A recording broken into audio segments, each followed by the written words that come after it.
Even the country's oldest Latino civil rights group came out against it, yet AOC keeps defending it, saying gender is fluid, language is fluid. Yes, and Latino voters are fluid.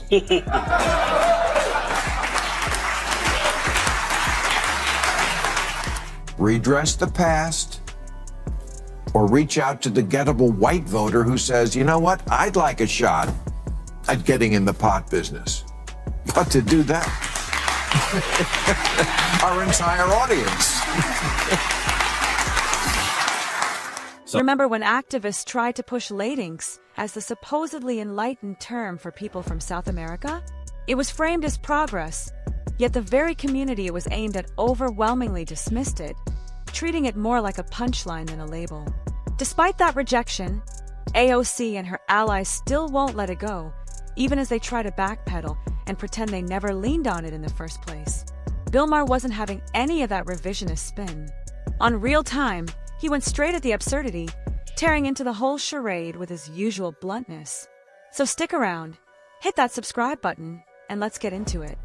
Last week, an 85% Latino congressional district on the border with Mexico, which had always voted heavily Democratic, flipped to the red team. And the campaign manager for the losing Democrat said, "We gave up a reliably Democratic congressional seat for no reason at all. We deserve to know why." Well, aside from your terrible attitude, I'm going to tell you why. Because these voters stopped seeing your candidate as their lawyer.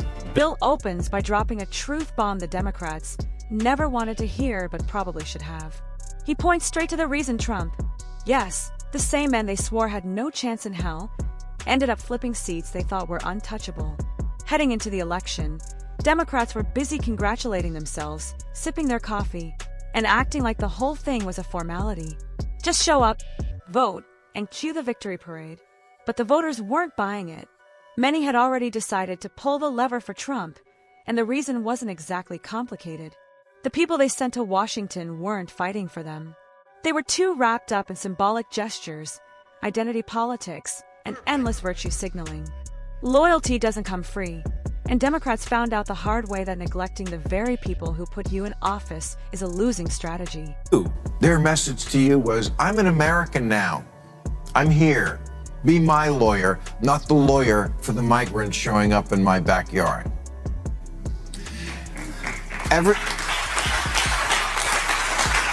Every month I see a new poll reporting how much Latinos despise the woke term Latinx. It's about as popular with them as a reboot of Speedy Gonzales.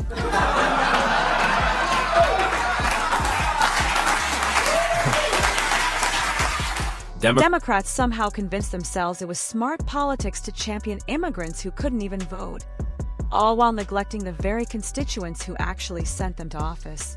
It's the kind of strategy only a political echo chamber could dream up. Ignore your base, chase symbolic points, and hope it all works out. To top it off, they doubled down on the performance by pushing Latinx, a word the community itself had loudly rejected. Nothing screams, "We get you," like imposing a label people don't want. Poll after poll showed Hispanic voters rolling their eyes at it, yet Democrats clung to it as if it were sacred.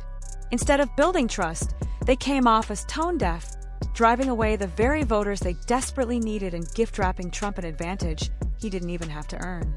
Even the country's oldest Latino civil rights group came out against it, yet AOC keeps defending it, saying gender is fluid, language is fluid.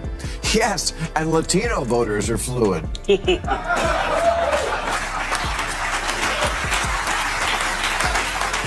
AOC has built her brand on being the loudest defender of every trendy progressive cause, convinced that tossing out buzzwords is enough to keep her base locked in. So of course she's sprinting to defend the term Latinx, despite the fact that the overwhelming majority of the community doesn't want it. The irony couldn't be thicker. She sells herself as the gritty Bronx-born voice of the people, but that's more polished narrative than hard truth. Her upbringing doesn't exactly match the rough-and-tumble story she likes to retell, and the struggles she claims as her own often feel more borrowed than lived. Having some Latino ancestry isn't the same as embodying the culture, language, or traditions that define it. In that light, her defense of Latinx feels less authentic connection and more stage performance, which explains why so many find her pandering hollow. And more of them now than ever are identifying as Republican. So are Asian Americans, whose support for Democrats is down 16 points since the last election. A lot of that is because, in the name of achieving equity in schools, Democrats in deep blue cities have made it a mission to eliminate the advanced programs at which Asian kids excel. Asian parents said, okay, I wish all kids well, not a racist, but I need someone who acts like my lawyer. What's getting swept under the rug is that by scrapping advanced courses, the very ones where Asian students and other high achievers often shine, schools aren't creating fairness, they're dismantling excellence. Instead of lifting everyone up, the system lowers the ceiling so no one feels left out. But what does that actually teach kids?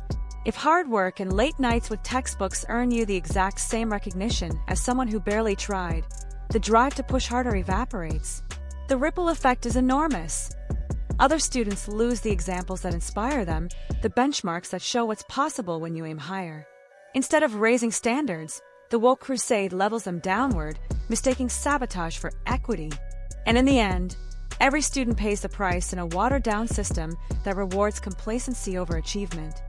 If you're a parent and wanted schools to reopen a lot sooner than they did after COVID shutdowns, or think maybe your kid is getting a bad education, partly because it's nearly impossible to fire a lousy teacher, yeah, you're going to say, congratulations, teachers, you got yourself a good lawyer. The Democratic Party's always got your back, 100%. But I've noticed my kid is kind of an idiot. So I may be looking for new representation. The fallout from woke policies in education can't be overstated, and the consequences reach far beyond the classroom. These are the very kids who will one day be running the country, yet they're being shortchanged right now. Even if the DNC's grip has loosened, the trail of damage they left behind in schools lingers. You can see it in today's students. Less sharp, less driven, less disciplined compared to earlier generations. That didn't happen by accident. The reforms Democrats pushed weren't about elevating performance. They were about lowering expectations and dressing it up with buzzwords like equity. Instead of inspiring kids to climb higher, the system patted the bottom and called it progress. The result? A generation coming up less prepared for real challenges, with weaker critical thinking and less hunger to succeed. Education was supposed to level the playing field by raising everyone toward excellence. Under woke stewardship, it's doing the opposite, dragging everyone down and calling the wreckage fairness. President Biden wants to cancel hundreds of billions of dollars in student debt. Okay, but the poorer 2/3 of American kids who don't get a college degree are going to say, why should the people who didn't go to college and make less money subsidize the people who did go and make more?